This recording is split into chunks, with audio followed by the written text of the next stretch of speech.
No mai, haere mai. My name is Danielle, and this is the Maxim Institute podcast. In May last year, I came across a book called With the End in Mind, Dying, Death and Wisdom in an Age of Denial by Dr Katherine Mannix. Kathryn is a pioneer of palliative care in the UK and has over 30 years' experience caring for people at the end of their life. Through her work, she realised that society had become too removed from the process of dying. Most of us have no idea what normal dying looks like, only getting glimpses from dramatic portrayals in film, books and TV. Kathryn's book attempts to reorient our expectations of dying away from fear and back to reality. In this beautiful and challenging collection of stories, we hear about real people and the process of their deaths. We were captivated by Kathryn's perspective and invited her to New Zealand to share her experience and expertise on what the end of life looks like. This podcast is a recording of Kathryn's public talk, where she spoke alongside New Zealand experts at AUT University. I want to talk to you about dying. I want to talk to you about the fact that we don't like to talk about dying. This photograph is of a tree that is reputed to be 2,000 years old. It's called the Angel Oak. It's in Charleston in South Carolina. And when I was there, it was having spring. It was growing new leaves. It was growing tiny little flowers. You don't think about oak trees having flowers, do you? But there wouldn't be acorns if they didn't. And it looks as though it's immortal. But in fact, it's going to die one day. And I'm going to die. And you're going to die. And everybody that you love is going to die. And the people you don't like so much are going to die as well, if that's any consolation. But it's a thing that generally we try very hard not to talk about. So when you think about how we survive as animals, we've got all these reflexes so that if we, swallow something down the wrong way, we cough, or if we find that we're crossing the road in front of a bus that's careering towards us, we have a big adrenaline rush and it gives us the energy to get out of the way. So we've got all of these physical reflexes to keep us alive and comfortable and well, but we've got mental reflexes as well. We've got reflexes that help us to not think about things we don't like. Now, I'm not going to ask anybody to do anything they don't want to do this evening, but I would really like to know who the people are in this room who don't like spiders. Can you stick your hands up and everybody else can have a look? There are actually a disproportionate number of spider dislikers in this room. Thank you very much for telling us that. There are no pictures of spiders coming up, just so you know. The thing about having a friend who doesn't like spiders is that I know that these are people who really, really, really don't like spiders, yeah? These are the people who won't go camping with you because they've seen the toilet blocks and things might lurk in the corners. These are the people who don't really like barbecues. Who doesn't like a barbecue? And what they're doing is they're avoiding the possibility that they will have to even think about thinking about a spider. Okay? It's a psychological swerve that preserves their peace of mind. They're laughing now. I should have brought the spider picture, shouldn't I? But we do the same thing about mortality and dying and death. We do the psychological swerve that enables us not to have to think about it. And one of the things is that we don't say the words. So have you noticed how even on Radio New Zealand, we've had a lot of passing and passing away on the news over the last week or so? Yes, it's happening in the BBC as well. We've had a lot of trouble with people policing each other's words. So I said to a lady that I knew that I was very sorry to hear that her husband had died. She and I had a perfectly peaceful conversation. And then a mutual friend came up to me and said, I can't believe you said the word died to Madeline about her husband. So there's a thought police thing going on as well. So in that transaction between me and my friend, the word died was entirely appropriate because I said it with sensitivity. If she wanted to say passed away or passed, she's the bereaved person. She gets to choose her language. We don't police what people need to say to get through. But when we're talking in normal life, and certainly when we're talking in healthcare, We have to use the D words, we have to name them instead of using these euphemisms. Or we have symbols like butterflies and sunsets, because somehow that protects us from the emotional distress. My book has been translated into quite a lot of languages. Almost every book cover has turning leaves on it. In Italy, they're dead leaves.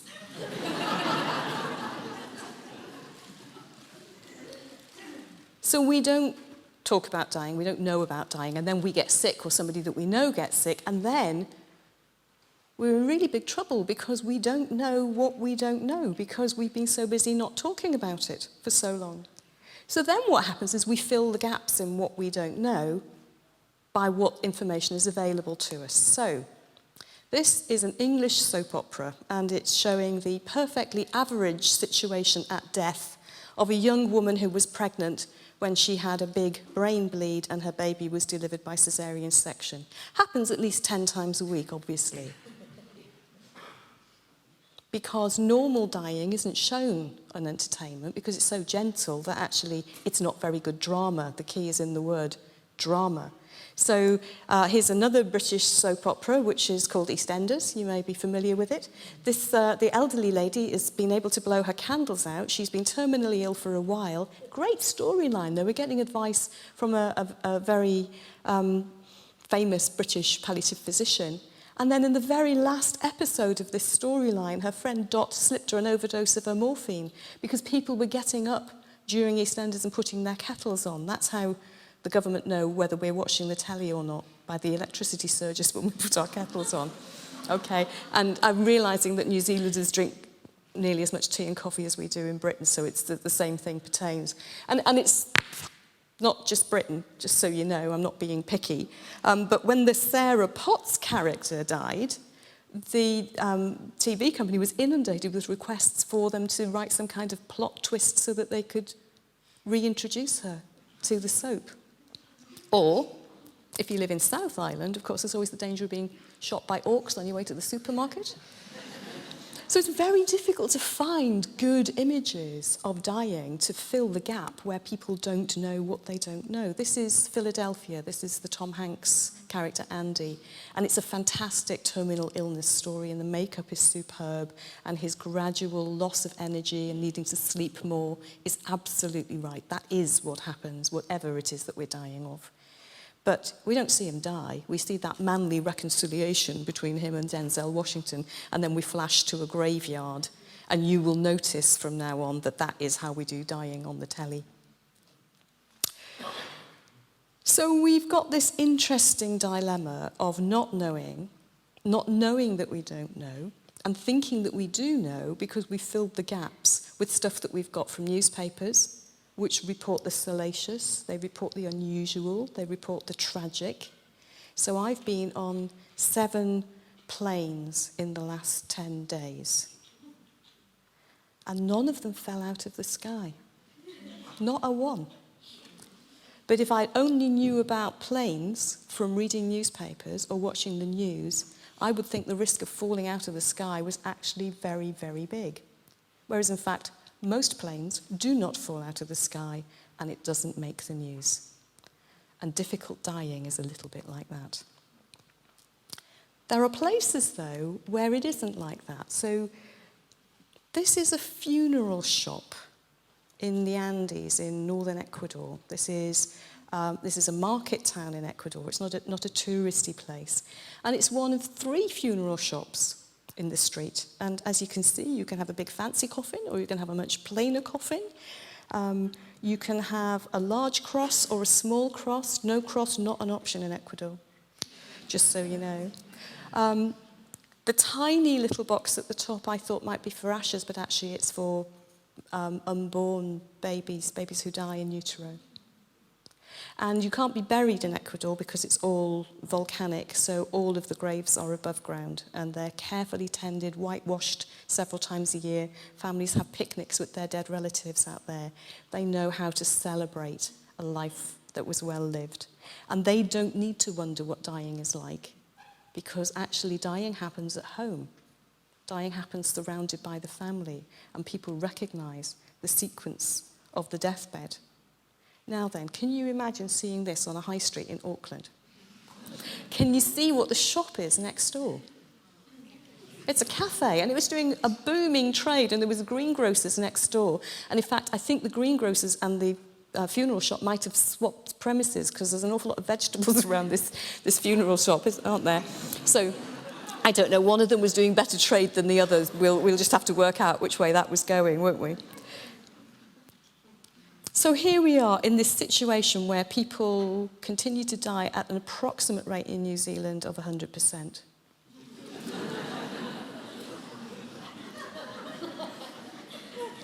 But we've forgotten what it's like. And I was moved eventually to think we can't carry on trying to solve this one individual dying person at a time, one family at a time. We actually need everybody to know what normal dying is like, so people are far less afraid of a process that is not terrifying, not painful, doesn't cause any symptoms. If we're dying of something, then the disease that we're dying of may cause symptoms, which is why it's important that those symptoms are addressed and palliated as early as possible. But the process of dying itself is simply about becoming more tired, lapsing into unconsciousness, having a period of breathing that is only driven by our brainstem in unconsciousness. So deep breaths, shallow breaths, noisy breaths, panty breaths, all of that breathing misinterpreted by families as groaning and breathlessness, when actually it's a sign that people are very deeply unconscious before there's a final out-breath that just isn't followed by another in-breath. I've walked into rooms where that's happened sometime in the last 5 minutes, and the family around the bed has not noticed that it's happened. It's been so gentle. But that doesn't happen on soap operas, that doesn't happen in cinema, that doesn't get reported in newspapers. And yet there are people in this room who are nodding at me. And I meet people who say, you know, when my mum died, it was so gentle and we were all around her and it was really peaceful. I'm so glad that she had such an unusual death, and I don't tell anybody else because I know most people see terrible things. And I could weep. Because actually what I want you to do is go and tell people how your mum died, because what you saw was normal dying. And because we don't discuss it, nobody understands. Nobody knows. So my attempt to give us back an understanding of normal dying is to tell the stories of the people that I've looked after. So that's what the book is. There are no technical words in the whole book. There are about 30 people's stories. They've all been anonymised, apart from about half a dozen of them where I couldn't change enough details to make the story still make sense, so I had to go and find those families. It means that there's a fantastic story that's still in my computer that I can't publish because I can't find the patient's family. But all of the others, where they're recognisable, the patient's families were absolutely delighted and had wished that there might have been a book like this when they'd been in need of it. So they're all just normal dying stories, with the proviso that, apart from the first few years when I was a medical student and a very junior doctor, they're all people who are dying with the benefit of the attention of a palliative care team, because that's how I got to know them. And the way palliative care teams work is that you have a doctor or a bit of a doctor. So for me, it was half of a doctor, because I was a mum the other half of the week. And a big team of nurses, some physiotherapists, occupational therapists, social workers, all carrying big caseloads. Or I was working in a hospice for a period of time, working in a community palliative care team, working in a big hospital. And I would be the go-to doctor if there was a problem with the patient known to that big team. So I did the maths, and it turns out that I've looked after somewhere between 10 and 15,000 people as they've been dying. Now, I'm not telling you that to show off or so that you'll call the police, which is a possibility.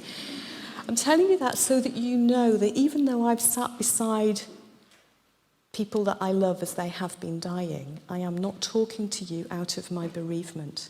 I'm not talking to you about my relative or my friend. I'm talking to you about normal human dying as I have seen it thousands and thousands of times. And I think that we should be consoling each other with this truth, that this is a normal process, just the same way that pregnancy and birth are processes that we can recognize the stages.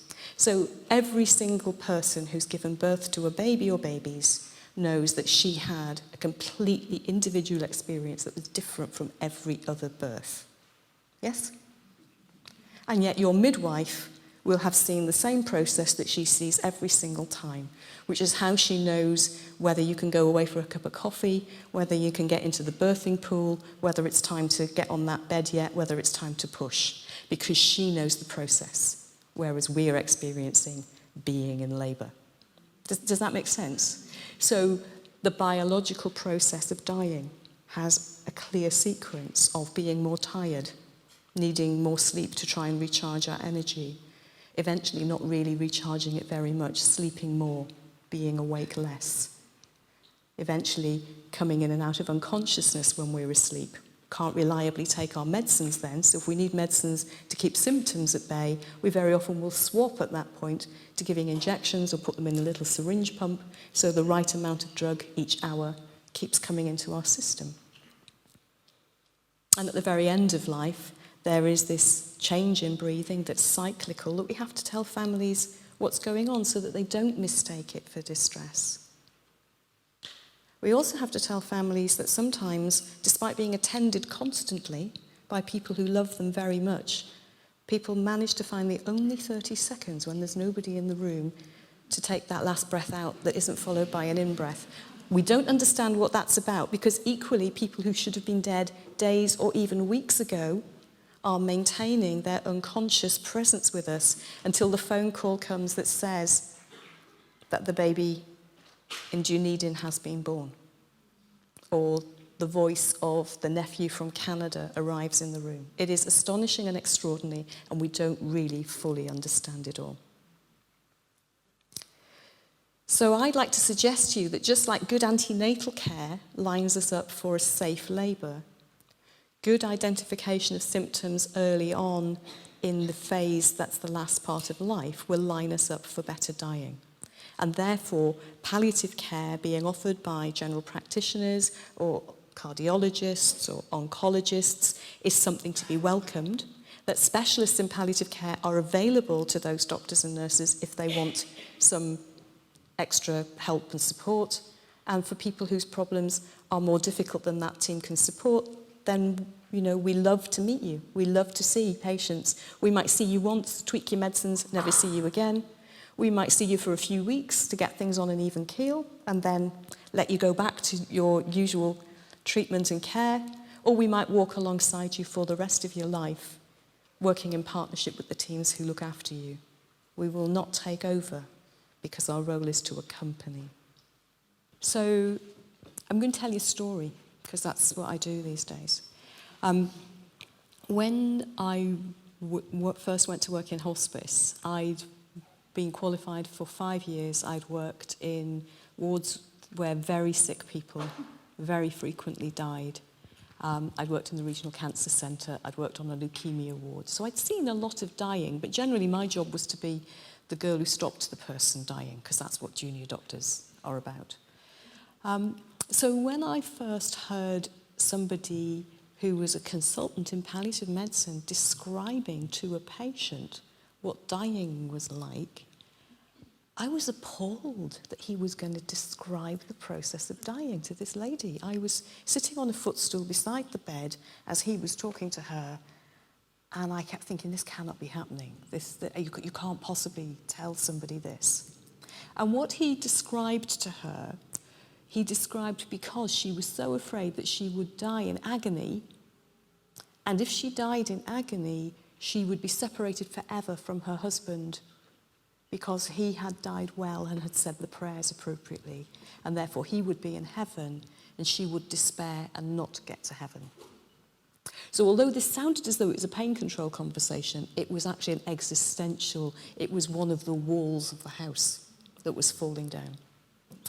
And he said to her, would you like me to describe to you what dying is like? And I thought, what? And she said, oui, because she was French. She was a French resistance survivor, amazing woman. So he explained to her how it doesn't really matter what illness we're dying from. As we get towards the end of our life, we become more weary.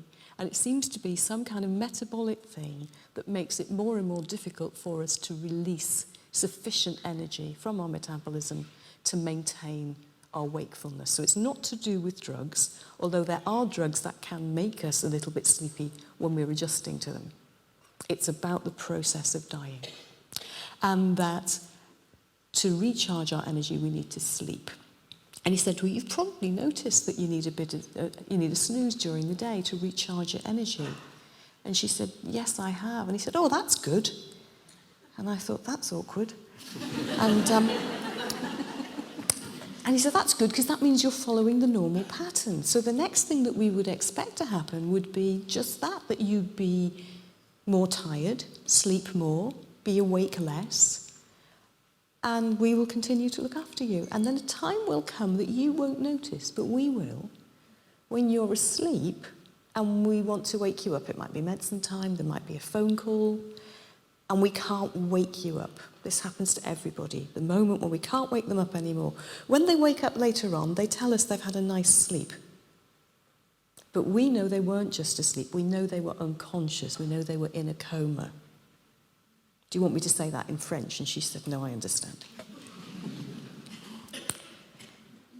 So he said, as time goes by, people sleep more and more and dip in and out of unconsciousness. And at that point, we'll swap their drugs across from swallowing them, because we don't want you to be asleep at medicine time, miss the drugs, and then when you wake up again naturally, all your pain has come back, all your nausea has come back. So we swap the drugs then to injections, and we usually put them in a little pump so you get the right amount each hour.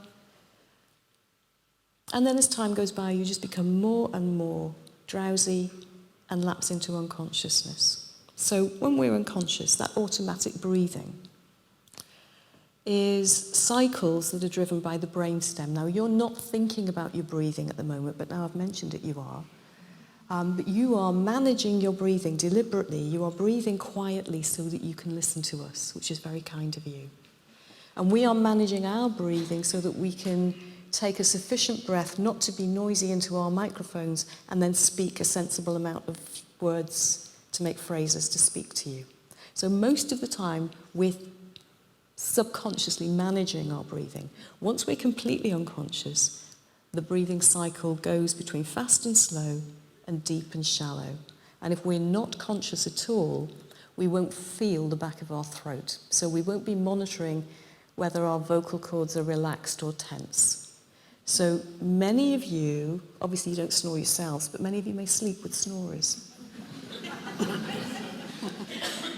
who are completely denying that they snore, yeah?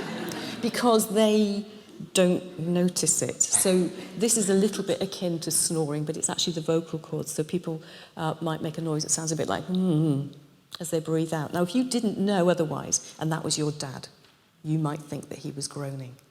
So it's really, really important that we explain to you that that's a sign that he's deeply unconscious. And similarly, when the cycle comes around to being shallow, but a little bit faster, it could sound like panting. And it's really important that we explain to you around this bed that your mum is not breathless. She's actually doing automatic breathing because she's deeply unconscious. Now, the most sensitive part of our body is actually the very back of our throat. It's innervated by several different sensory nerves just to make sure that we can't possibly choke by accident. It's the bit that people tickle when they want to make themselves sick. Don't go there. If you're deeply unconscious, you might have saliva or you might have secretions coming up from your lungs that lie in the back of your throat. And because you're unconscious, it doesn't trigger the reflex that normally makes you just swallow. So that will happen all the time when you're asleep, and you'll just swallow it down. You won't tolerate it in the back of your throat. Or you'll cough and clear your throat. If you're so deeply unconscious that you can't even feel this most sensitive part of your body, then it will just lie there in a little pool. And as you breathe, the air coming in and out of your lungs will go through that pool of liquid. And it will bubble, and the bubbling clicks, and it sounds like a rattle, and we call it the death rattle. No, we don't. We call it the death rattle. And we even, because everybody around the bed is made so uncomfortable by the death rattle, we give injections to the person who isn't at all uncomfortable to dry up their saliva so that everybody else will feel better. I can't think of any other situation in medicine where we would do that. Where actually what I need to do is come in and say, that noise that your mum is making, this is the mechanism. And it tells me that she is so deeply unconscious, she's so completely relaxed, that she is not feeling the stimulus of fluid in the back of her throat. Your mum is okay. Your mum is dying safely. This is all right. I've had wonderful letters from people who've read this book, who have revisited deathbeds that they were traumatized by and understood what it was that they saw and heard. We need to know this. We should be comforting each other with this. This is really important. So I'd like to invite you to take a moment to think about who the important people are to you and what they know about what your wishes would be if you were so sick that your death was approaching. In England, I talk about your village. Who's your village? There may be people you're related to, they may be friends by choice, but who are the people who have to represent you? People can't mind read us. We need to talk about it. It's time to talk about dying. It's time to see it as part of the evening and night that will follow the morning and day of life. It's a natural process. It's something we can recognise. It's something we can manage. So this week, not next week, this week, tell the people closest to you 3 things that you would really like to be sure happen around you at the very end of your life, or definitely don't happen around the end of your life, and begin that conversation. They'll be a bit startled. Do it with a cup of tea, that helps. Have tissues available, because that helps as well.